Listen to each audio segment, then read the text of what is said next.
इमाम शाफी फरमाते हैं जिन घरों में लोग फजर की नमाज के वक्त सोए होते हैं उन घरों में रिस्क नहीं आता। आप फरमाते हैं फजर का वक्त अल्लाह के देने का वक्त है, उस वक्त अल्लाह बांटता है।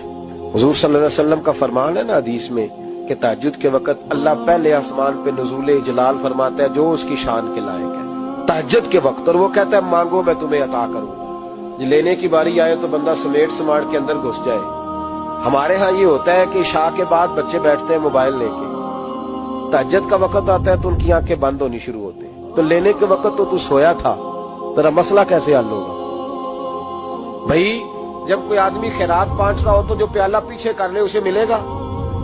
कहते उस वक्त आना जब मैं बांट रहा था, अब तू किधर आ गया है? मिसाल दे रहा हूं। तो फजर का वक्त मांगने का है, तो सारी रात तो गुजर गई गेमें खेलते टीवी देखते, और जो लेने का वक्त था तू सो गया, तो कैसे आएगा तेरे पास? तो उठे सवेरे, बंदों से मांग के देख लिया, बड़ी इज्जतें खराब हुई। फजर का वक्त उठ के झोली फैलाए।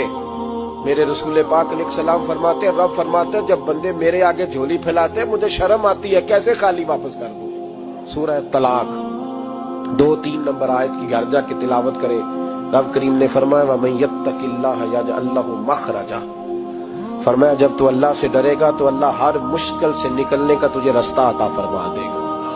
और क्या खूबसूरत अंदाज है कुरान मजीद का, और हमने इसका लाखों बार तजर्बा किया, बीसियों और सैकड़ों बार ये चीज जाती तौर पर प्रैक्टिकल से गुजरी। अल्लाह ने फरमाया हर मुश्किल से निकलने का रास्ता भी देगा, वयरज़ुक़हु मिन हैसु ला यहतसिब, और अल्लाह तुझे वहां से रिस्क देगा कि तूने कभी सोचा भी नहीं होगा।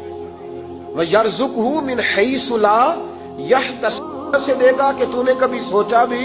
एक सहाबी थे हज़रत औफ बिन मालिक रज़ी अल्लाह तआला, कहते मेरा बच्चा काफिरों ने कैद कर लिया, घर में गुर्बत पहले बड़ी ज्यादा थी, मैं दरवाजा रसूल पे आया, हुजूर अब क्या करूं?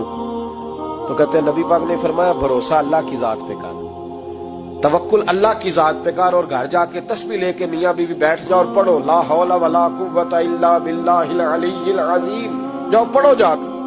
कहते मैं घर बैठा अभी चंद तस्बीहां पढ़ी थी कि दरवाजे पे दस्तक हुई, दरवाजा खोला तो मेरा बेटा दरवाजे पे खड़ा था, पलट के देखा तो 400 बकरियां भी लाया था।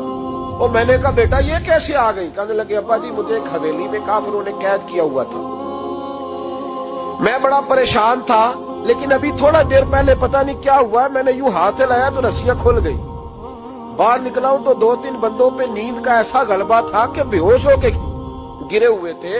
400 बकरियां भी थी, मैंने दरवाजा खोला, बकरियां मेरे साथ दौड़ने लग गई है, तो मैं 400 बकरी भी ले आया हूं, पलट पलट के देखता रहा हूं, पर मीलों का सफर हुआ वो आए ही नहीं।